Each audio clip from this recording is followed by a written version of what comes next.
نزنی نزنی کم نزنیشان نزنیشان دیگه بده خالقانه زدم خیلی رقم تو طرف من یا طرف از او. سلام دوستای عزیز، به کمره مخفی خوش آمدین. دوستا سعی کنین که نام خدا شهر کابل چقدر یک فضای خوبش جور کرده. همونطور است نه؟ بله. سلام هموطنان عزیز، امید که جور صحتمند باشین. لالا خیام هم که همیشه میگه به کمره مخفی خوش آمدین. خوش آمدین. امروز به کابل برفی خوش آمدین. خوش آمدین. همونطور نیست؟ همونطور است دوستا، نام خدا برف زیاد شده در این روزها. هوا امروز باز گرم است، یخ نیست، ابر است. از او خاطر دیگه ما هم خواستیم که یک سوژه داشته باشیم همراه همین برف و برجنگی کم خاطرهای سابقه زنده کنیم. دیگه شما بینده باشین ببینید که ما چقدر میتونیم که همین سوژه را موفقانه پیش بریم و جالب است. صحیح است نه؟ حوصله هموطنا رو ببینیم و یک چیز دیگه هموطنان عزیز که لایک، کامنت، سابسکرایب فراموشتان نشه. خاطراتتان از برف که دارین او را برای ما در از برجنگی که کیلت خورده بوده. کیلت خورده. این حال ما میخوایم که نیاره بزنم یک چند دانه. نه اسای کو مقصد براتی نه. خو یکیش طرف ما یکیش طرف تو طرف از ما دیگه دیگه شروع کن که یک برجنگی باشه.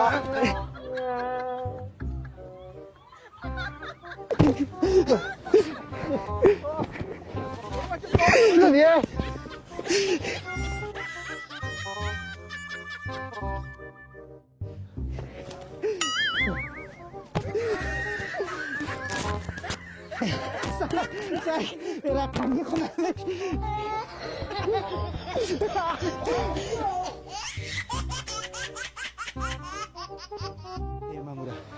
نزنی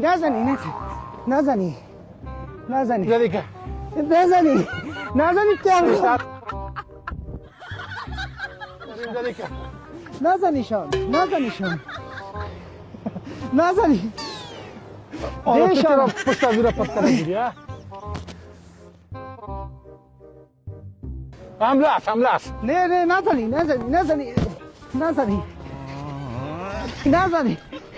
تو بدر خود تو هم بزنش تو ماندنم دیگه بدر خالقانه زدم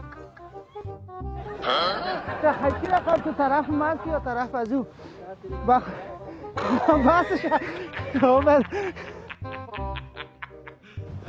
نه اون دستکش داره والا میشه که اصلا کسی به موتر نزنه. بیا سرک بیا اوه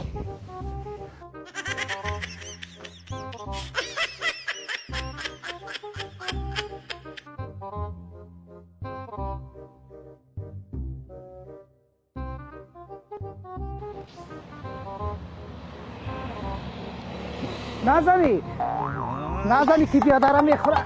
نزنی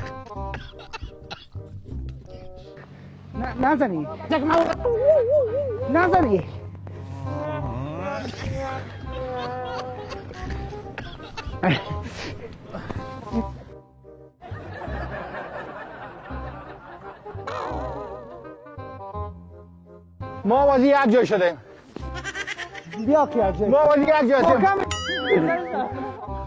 نزنی نزنی خب برای خودت استفاده می‌کنی.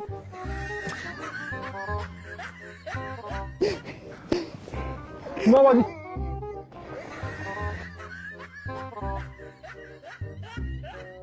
دیگه نزنی مرا. ها؟ بس از نزنی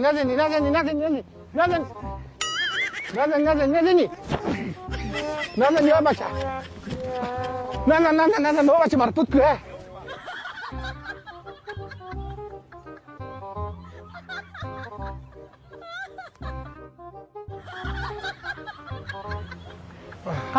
بیا.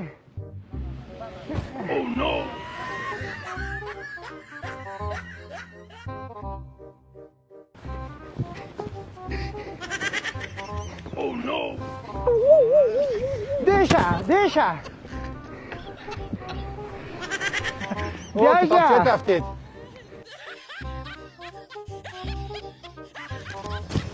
ندنی ها خیره کد از یک جای شده خیره ندنی. این تو دیشه دوستای ما ریاق داره دیشه. دوستای ما ریاق داره ده. اینم تو. بس شوخی میکنیم کمره بود شوخی میکنیم آخر ببخشی کمره مخفی داشتیم لالا. آه تشکر زیاد حوصله کردی. کمره از یک دستکان بده. شوخی میکنیم ببخشی برادر. شوخی میکنیم خب اونجا کمره بود کمره بود ببخشید. یک دقیقه شوخی شوخی کردیم بسیار لذت بردیم بخیر باشین ببخشید. شوخی کردیم تشکر بخیر باشین تشکر از حوصله‌مندیتان